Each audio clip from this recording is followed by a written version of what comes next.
Should Utah fans be concerned that Walker Lyons picked USC over the Utes? We're talking about it on today's Locked On Utes. You are Locked On Utes, your daily podcast on the Utah Utes. Part of the Locked On Podcast Network. Your team every day.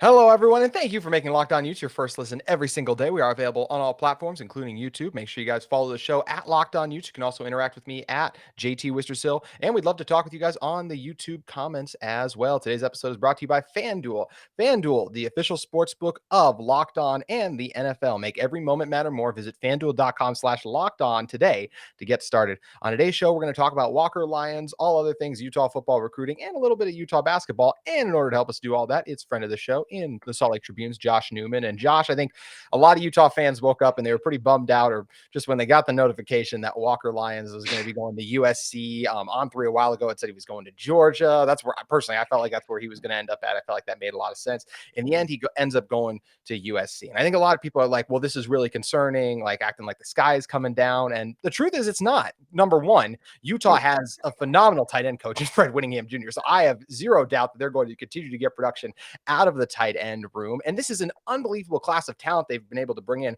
Walker just felt like the cherry on top to me. And I think maybe it hurts more just because they're going to a Pac-12 rival, but I didn't feel like there was a great chance Walker was going to come to Utah. I know he took visits with the coaches, took a lot of visits. That's kind of how recruiting works. So to me, it's not the end of the world that they didn't land this guy because it's already the best recruiting class in program history. Yeah, fair. I mean, look, you look at what the 24/7 rankings say. Look, it's the 25th overall ranked class in the country. I believe that's a program record. They're ranked 21st. If you go by the composite, Spencer Fano, 4-star, Mikey Matthews, 4-star, Owen Chambliss, Jonathan Hall, Mac Howard, just on and on down the list. It's been a very fruitful 23 recruiting cycle for the University of Utah. And yeah, look, the Walker Lyons thing, I mean, Utah versus Georgia, right? He decommitted from Stanford a little while back after David Shaw left. So, you thought that maybe he would show up at Utah. It felt like Georgia for a while. I think some fans are up in arms just because, look, Utah fans don't like USC, right? Yeah. And you look at what Utah has done with the tight end spot, especially with Brant Kuithe and Dalton Kincaid. You're essentially, if you're, the average fan, you're looking for the next, legitimate pass catching tight end that you can slide into the system, right, with 12 personnel, 13 personnel. Dalton Kincaid might be a first-round draft pick. Brant Kuithe's coming back for a 6th year. We'll see what he can do for his draft stock. But, Utah is a good place for tight ends to come if you want to develop, you want to get to the next level. And, yeah, the USC thing, it leaves a bit of a sour taste in Utah fans' mouths just because, USC with NIL, and maybe they could have offered Walker Lyons money. I don't know that to be true, but we know – it's LA, it's USC, it's Lincoln Riley. There is a lot of heavy NIL stuff going on behind the scenes there. USC leaving the Pac-12 for the Big Ten after the 23 season. So all these things come into play if you're, the average Utah fan considering what this Walker Lyons to USC news means. But no, to your point, the sky is not falling. Yeah, Walker Lyons would have been the cherry on top to what is, objectively, the best class on paper in program history. I love that you mentioned on paper. That's going to be really important in our second segment because I was looking at some of Utah's past recruiting classes, and on paper, those weren't supposed to be as good, and yet those same players were contributing to Pac-12 championship teams. So it's just a reminder, recruiting isn't everything. I think the reason we get all excited about when Utah does have interest and land these high-profile guys is because they do seem to have a real taste in acquiring talent. You look at all the talent they brought in, those higher players, right? How good was Lander Barton already? How good was Clark Phillips, Jalen Johnson, all these guys? And they do bring in higher talent. They tend to be really good, but we've seen some of these lesser guys in terms of stars and rankings also come in and really ball out. And I think a lot of people are like, well, why did Walker choose USC? I mean, USC tight ends last year didn't have much production. Well, I know back when Lincoln Riley was with Oklahoma, a guy named Mark Andrews did pretty good there and is right in the NFL on fire. So I imagine that was much more the emphasis of the recruiting thing. And I'm not trying to dig the USC tight ends, but I think it was much more reason for their success was more of not an indictment on them, I'll say, but look, there was a lot of talent on the outside there too. So I think Coach Riley would love to use the tight end position more, especially as this is, I mean, Walker's going on a mission. So you're not going to see him as a member Right. for the Trojans until way after they're outside the Pac-12 anyways. So Utah won't really have to contend there for it too. But I think it does make an interesting thing for this Utah team. They're still going to lose out to these top talents. And I think it does speak to the overall state of the program that they're in a really good position where you lose out on a high 4-star like this, and you get bummed out about it when in the past you weren't even positioned to land those guys. I think about the encouraging thing for Utah too is you look at Walker Lyons, right? Walker Lyons is a guy who's from California. He decides to stay in state. What is one thing Utah did in this recruiting class? Really took care of their in-state guys. 3 of the top 5 in-state players come to Utah: Hunter Clegg, Smith Stone, Spencer Fano. So just another point. This is a fantastic recruiting class, and it's just awesome. Utah is in this position where you get these high 4-star players who want to be part of what you're building. Yeah, look, I mean, Utah's recruiting for forever, for years and years under Kyle Whittingham. The roots of the program's recruiting was, find the under recruited guys, right? The 3 stars. Look, Devin Lloyd was a 2-star kid committed to Fresno State. Utah gets a hold of the film, they like him, they flip him, and look what Devin Lloyd did throughout his college career. Had a very good rookie season with the Jacksonville Jaguars. That's the crux of Utah recruiting, is finding those under-recruited guys. But what you're seeing now in the last 3 or 4 years, but especially the last 2 years, as Utah has risen to prominence nationally, right? Won the Pac-12 twice, went to consecutive Rose Bowls. You're seeing them have the ability to get into more homes that they couldn't before. 5 years ago, Utah doesn't get CJ Blocker. Yes. 5 years ago, Utah does not get Spencer Fano. In-state kid, I understand, but a talent of that caliber, they were not getting that kid. They were not getting in the living room of Spencer Fano 5 years ago. So again, as long as Kyle Whittingham is here, the crux of the recruiting is still going to be the 3-star guys, the under-recruited guys, seeing them, projecting them, turning them into players, but more so, you're seeing some of these 4-star kids, commit, or at the very least, in a case like Walker Lyons, Utah getting in the mix for a high 4-star kid. Might not get them all. Of course, you're not going to get them all. But the point is, you're in the mix more now. Your name is out there more now. Kids want to learn about Utah, want to be recruited by Utah, and I think that's the point. That's where Utah's recruiting has kind of come at this point. Getting in those living rooms, getting some of those commitments, and raising the level of recruit, raising the level of recruit that is walking in the door as a true freshman. And I think a lot of fans are going to be disappointed in terms of, hey, there's not a lot of big news or big signings today. Well, if you look at a lot of the other premier college football programs, they might land a guy or two today. They're not landing a lot of guys because the real signing day now is the early one, basically. The top players in the class, almost all of them already signed and committed by December. So you get the Walker Lyons, the guys who decide to decommit, take a little bit more time. I know Dion just landed a transfer corner as well. His name escaped me off the top of my head. He's another one, kind of a late signing guy, but most of the top guys signed early. So the fact that Utah was already so high in the rankings early on is only an encouraging thing because that's when all the top guys go. So I think it's really important to keep that in perspective too, is a lot of the best guys have already signed and gone elsewhere. So Utah is in a very good position as it pertains to their recruiting class. And we're going to talk in a moment about how Utah has been able to be more successful in the recruiting game over the recent years in a moment. But first, we want to talk to you guys about our friends at FanDuel Sportsbook. This year, the only app you need at your Super Bowl party is FanDuel, America's #1 sportsbook. We're really excited about our new sports betting partner for Locked On because they're the #1 sportsbook in America, FanDuel. And if you're new to FanDuel, that's even better. They have so many great features that make betting on sports super easy and fun. You can download FanDuel now so you can bet Super Bowl 57 with a no-sweat first bet. You'll get up to $3,000 back in bonus bets if your first bet doesn't win. FanDuel lets you bet on everything from the money line to the point spread to who will score a touchdown. FanDuel is super easy to download. The app is safe and secure and easy to set up and use. Best of all, you can get paid on your winnings instantly. So join FanDuel today at FanDuel.com/lockedon to claim your no-sweat first bet on Super Bowl 57. That's FanDuel.com/lockedon. Make every moment matter more with FanDuel, the official sportsbook partner of the NFL. Also, the Reese's Senior Bowl is well underway, and you guys can keep up with all the action here at the Locked On Network. Locked On is heading to the Senior Bowl. Get inside analysis from the hosts that covered the NFL's next generation in college and find out which NFL draft boards these players will be climbing, all in one location. Subscribe to Locked On NFL Draft for nightly live shows from the Senior Bowl on Tuesday, Wednesday, and Thursday at 9 p.m. Eastern Time, so 7 Mountain Time here. All right, Josh, you got here and kind of arrived in Utah late 2019. We were talking before. I got here kind of early 2019. So I was just kind of curious because, as we mentioned, Utah fans are a little up in arms over losing out on Walker Lyons. What did Utah rank back in 2019 when I first got out here? They were 42nd overall, and this year, 21. So a massive jump as well. And those guys they were getting in that 42nd ranked class were huge parts of their most recent seasons. How was Bam Olaseni? How was Satawa Laumea? Another guy in here, Makai Bernard, JT Broughton, Junior Tafuna. I could go on and go on. Even like a guy like Samote Peppa, Devon Vele, and Sione Vaki. All these guys were members of the 2019 recruiting class and then paid huge dividends later on. And Utah still picked up some of those under the radar guys in this class. That's going to be fun to see what they can turn into. But when looking at what has led to kind of this jump in development for recruiting, I think the biggest thing is just flat out the most obvious thing. You can win at Utah. You can win back-to-back Pac-12 championships. It wasn't a fluke. This is sustainable success. And now you're seeing a bump in recruiting because of it, because guys know they can come here and they can win. And especially with the college football playoff expanding, you're going to have a chance to get into the CFP.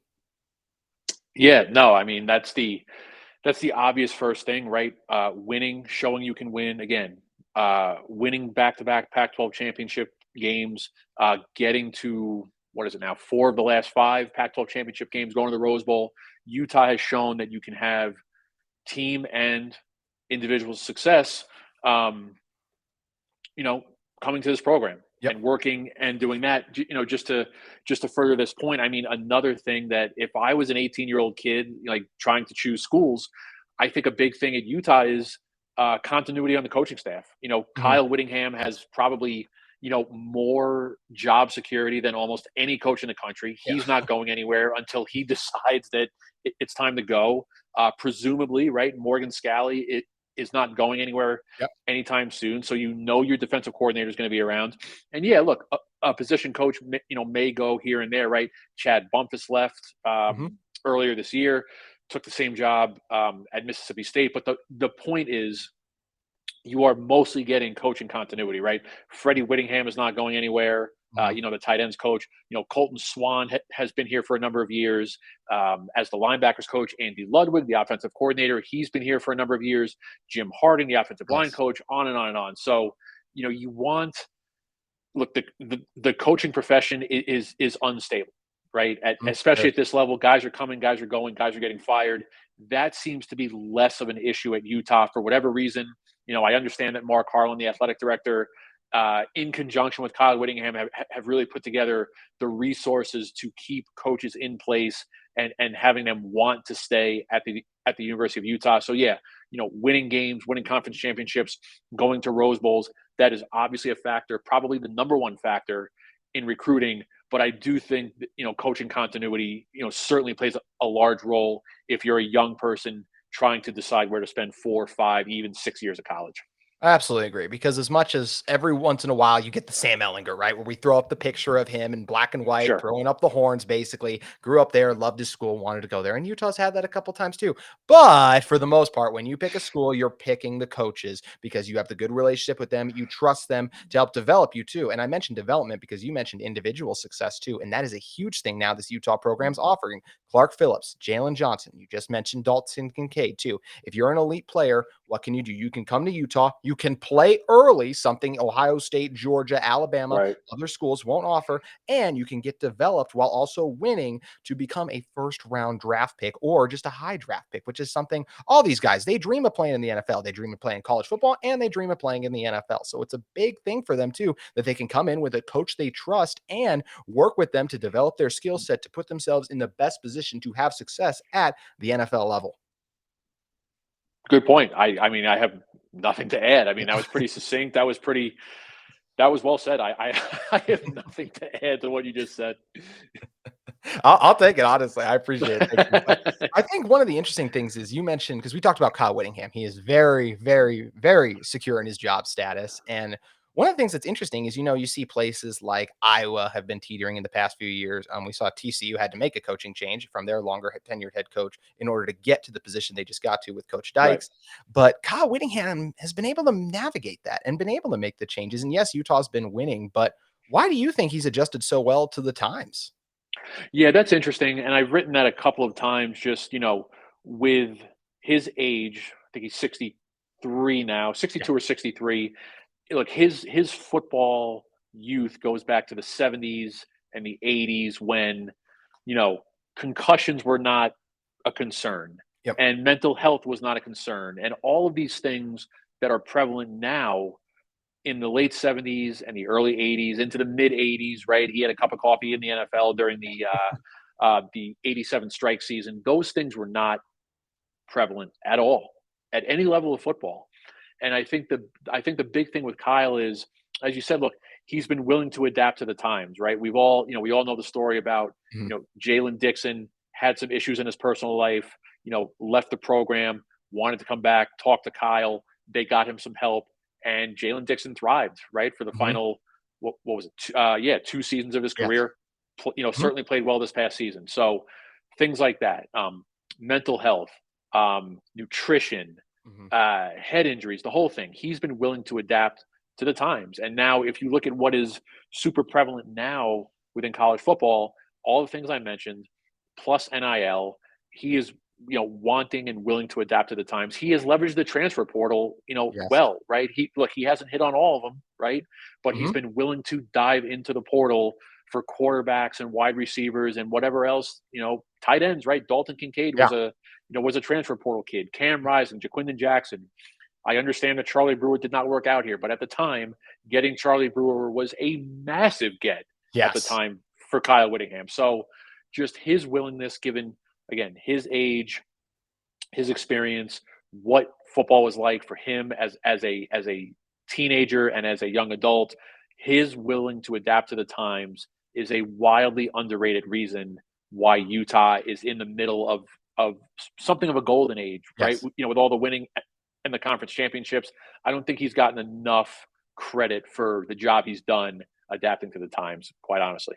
I absolutely agree. And I think you make a great point too about Charlie Brewer, because I think so many people, obviously, that went poorly. So everyone turned on it and Oh, was like, this was a terrible move. Let's not no. forget how good Charlie Brewer, Matt Rule were at Baylor. That worked out really well. That's why eventually I think Matt Rule will be decent at Nebraska. I mean, I also thought Scott Frost would be decent at Nebraska, and we know how that turned out. So I think we all did for sure. For yeah. sure. So it'll be Yeah. interesting to watch to see all that. But either way, this is a Utah team that has used the transfer portal, adapted to the way you work with kids and recruiting now. And Mhm. it's been huge to their success. We're going to talk about some recent success for the Utah men's basketball program in a moment. But first, I want to talk to you guys about our friends at Built Bar. If you're looking for a delicious treat but don't want all the fat and calories, then you got to try a Built Bar. We just got through the holidays, and I know my goal is to eat a little healthier this year. If you're like me, where you want to be eating healthier and you don't want to compromise the taste, then man, I've got just the thing for you. You got to try a Built. With Built, healthy is actually tasty. Seriously, they're so delicious you won't think they're good for you, and they're perfect for your New Year's resolution. What makes Built Bars so good? Well, for starters, they're covered in 100% real chocolate. That's right, real chocolate, and they come in unbelievable flavors like churro, peanut butter brownie, and coconut almond. You guys can also head over to your local Smith's or Sam's Club and pick up a box of Built Bars today, or you can just head over and order one at built.com. So make sure you guys pick up a 4 box of cookies and cream, coconut puffs, salted caramel, and brownie batter puffs at your nearest Smith's. If you're close to Sam's Club, run in and grab a 13-box bar with our hit flavors, brownie batter and churro. You can thank me later. Head over to Built and get in on that great deal. Josh, Utah basketball has seen much more success last year. They had a winless January a year ago, so it's obviously been an improvement from that. And this right now, they've been really good. They're fourth in the Pac-12 standings. They've been as high as two, I want to say, at one different point, depending on Yep. how things break out. But it's changed. Things have changed a little bit as of recently. Look, 15-8 overall, still very good. That's having a strong season, ton of success, and credit goes to Craig Smith, his staff, Brandon Carlson's development, Gabe Madsen, Stefanovic, the jumps they've taken in the second year with the team, bringing on young, exciting freshmen. But I think there is a little thing that's reminding me a little bit as everyone kind of got swept up in how good is this Utah team? Are they one of the 4 best? Can they contend for a Pac-12 championship? And look, maybe in the regular season they'll finish as one of the 4 best. I still feel like it's a couple years away from contending for the top of the conference because yes, you beat Arizona, but let's look outside of that. Against Oregon, they're 0-2 now. Against TCU, they lost. Against BYU, they lost. Also lost at USC and at UCLA. And yes, I know Brandon Carlson's health was a factor, but you look at all those next best games, like the other guys where it's like, okay, this could be a little challenging. Can we rise up and beat them? They haven't been able to do that yet. They've already done it once and got a monumental win. So already a successful second season, in my opinion. You've already won more games, all that. This is going in the right direction. But I think the ceiling isn't as high as some people think it is for this current season. Well, what do you think the ceiling is for this season? And then we can go from there. I think it's win 2 games in the Pac-12 tournament potentially. And then I don't really see a path to get into the conference championship game. I just feel like, look, maybe they can get hot, but they haven't proven it against the best as of recently. So that's where I feel like the ceiling is. You win 2 games, you squeeze into the NCAA tournament, but I don't see this team winning a Pac-12 championship this year or making it to the championship game. All right, fair enough. So Utah is 4-8 against quads 1 and 2, right? The NCAA tournament is seeded partially off what is called the net rankings, and we don't have enough time to try to explain exactly what the net is, but the bottom line is you're 2-5 against quadrant 1 teams. Quadrant 1 teams are your really good teams, right? 2-5 is not good enough. You are 4-8 against quads 1 and 2 combined, also not good enough, but against quadrant 3 and 4 combined, which is like your lesser teams, you're 11-0. So what that tells me is you don't have enough wins to be in the NCAA tournament as it stands right now. But the fact that you have not lost a quad 3 or quad 4 game, that means that you're still in the mix because you don't have any bad losses. Metrics wise, they don't have any bad losses. So this is what we're looking at, right? You're 15-8 overall. I rattled off what the quadrants look like. If they beat Stanford Thursday and they beat Cal Sunday, you're 17-8 overall. You're 13-0 against quadrants 3 and 4. The final 6 games, everything is still in front of you. That's true. If you win both these games this weekend. Now look, you have to play Colorado twice. You have to play Arizona. You have to play Arizona State. You have to play UCLA. You have to play USC. There is not a gimme in there. Yeah. But if you win both these this weekend, those final 6 games offer you the opportunity to get back into the NCAA tournament bubble mix. All right. They're kind of one of those, they're not next 4 out. They're kind of beyond that next 4 out situation, but opportunities are coming. Now, in terms of what the ceiling is, based on everything I just said, you can still get to the NCAA tournament. That is not dead yet. It seems unlikely, admittedly, but that is still a possibility. Now, in terms of the Pac-12 hierarchy, I would definitely tend to agree with you. Yes, they beat Arizona. Everything clicked. Something special happened that night. They have not been able to replicate something like that since, right? As you said, lost to UCLA, lost to USC. So, we're going to see what happens here. But if you can finish in the top 4 and you get a bye through the first round of the Pac-12 tournament, it's all about matchups. I mean, can you win 1? Yeah. Can you win 2 in Vegas? I think that's asking a lot. Yep. But let's see what the matchups look like. Now, I would also call this second season under Craig Smith a success. But, I find myself going back and forth. It's like, look, I definitely said and wrote during the preseason, like, if you can get to like 16, 17, 18 wins, maybe be flirting with the NIT in a vacuum, I thought that would be a successful season. But then that math probably changed after they beat Arizona, right? The expectations maybe changed. If you get to the NIT and you're able to host 1, 2, even up to 3 games, if things break right, I mean, you have to call that a successful season. And, where we stand now, Utah is almost assuredly going to the NIT. It would take a complete collapse for them not to get to the NIT. So barring something crazy, like, they are going to the NIT. And I just think after the way last season ended and who left and who came in, you have to call this season a success. And if you want to call it a little bit of a disappointment because you couldn't replicate the Arizona win, or you Mhm. couldn't build like full momentum off that. I completely understand that, but brass tacks, like, it's been a successful second season. I don't really think that's up for debate. Absolutely. And I think you make a great point of how everything is still on the table because even though they haven't gotten those wins against some of those other teams, those you said quad one and quad two teams, those Yep. are still available for them potentially on their schedule with a couple of those ones coming at home. This is a Utah team last year that had a chance at the buzzer to go to overtime with UCLA at home. Yeah.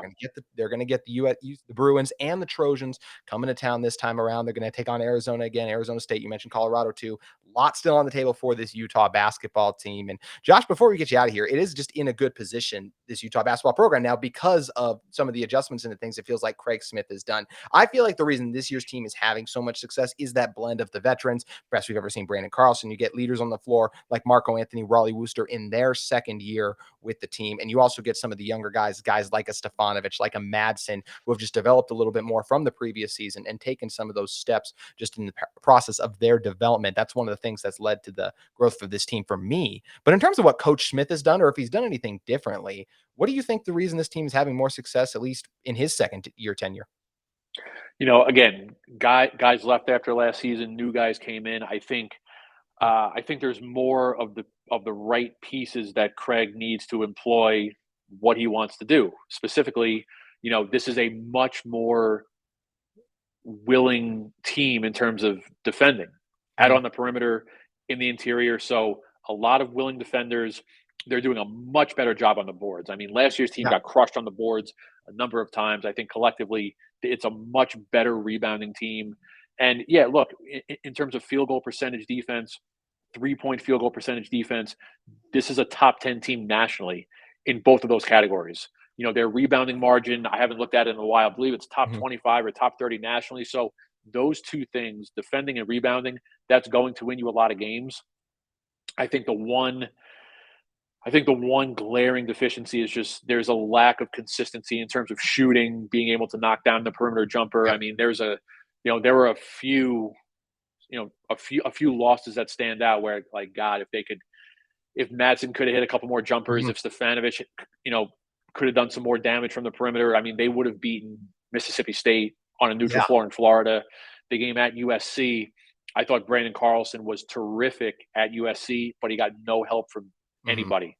Madsen shot terribly. Stefanovic shot terribly. Marco Anthony will exact all down the line. So, that kind of, look, we're 23 games into this thing, right? Like that end of things, right? The offensive end shooting, that kind Yep. of is what it is at this point.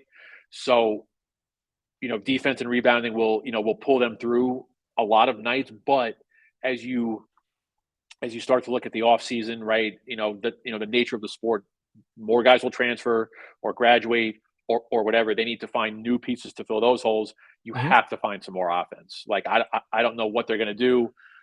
Craig is unafraid to hit the portal if need be, right? But you have to find some more offense because you can't have some nights like at USC where Carlson's scoring like 25 on like Yep. 9 of 13 shooting, playing out of his mind, and just have nobody helping him. You just can't. Mhm. If you want to take a step forward, if you want to be considered a Pac-12 title contender, you have to find more offense.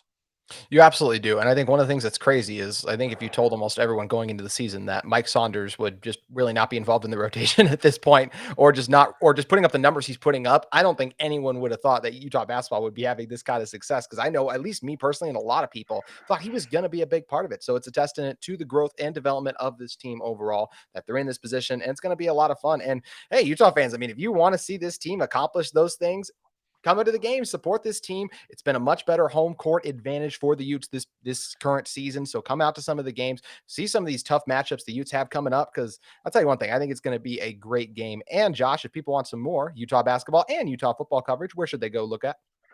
Appreciate that, man. My Twitter handle, as it says on the screen here, at Joshua_Newman, links to all the coverage, basketball, football, or you can support the Salt Lake Tribune, sltrib.com/sports.